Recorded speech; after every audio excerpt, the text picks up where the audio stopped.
കുപ്രസിദ്ധ വാഹന മോഷ്ടാവ് ബണ്ടി ചോർ കൊച്ചിയിൽ. തിരുവനന്തപുരത്തെ ആഡംബര കാറുകൾ മോഷണക്കേസിൽ ശിക്ഷിക്കപ്പെട്ടയാളാണ് ബണ്ടി ചോർ. കാർ മോഷണക്കേസിൽ ശിക്ഷാ കാലാവധി കഴിഞ്ഞ് ജയിൽ മോചിതനായതിന് ശേഷമാണ് കൊച്ചിയിലെത്തിയത്.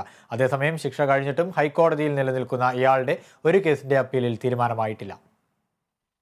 തന്റെ അഭിഭാഷകനായ BA ആളൂരിനെ കാണാനാണ് ബണ്ടി ചോർ കൊച്ചിയിലെ ഓഫീസിലെത്തിയത്. തിരുവനന്തപുരം പട്ടത്തുള്ള വീട്ടിൽ നിന്നും കാറും ലാപ്ടോപ്പും മോഷ്ടിച്ച കേസിലാണ് ബണ്ടി ചോറിനെ ശിക്ഷിച്ചത്. കഴിഞ്ഞ 8 വർഷത്തിനിടെ ഇയാൾക്ക് പരോൾ ലഭിച്ചിരുന്നില്ല. പൂജപ്പുര സെൻട്രൽ ജയിലിൽ നിന്ന് മോചിതനാകാനിരിക്കുമ്പോഴാണ് ഇയാളെ കോയമ്പത്തൂരിലെ ഒരു കേസിൽ വീണ്ടും ജയിലിൽ അടയ്ക്കുന്നത്. പിന്നീട് ഇയാളെ പൂജപ്പുര ജയിലിലേക്ക് മാറ്റി.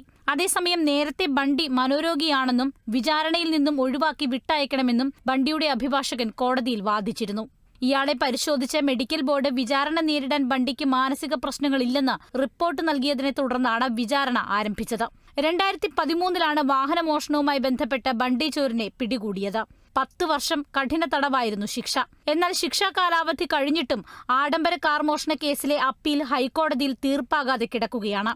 ബണ്ടി ചോർ എന്ന ദേവീന്ദർ സിംഗ് ഹരിയാന സ്വദേശിയാണ്. Kerala vision news, Kochi.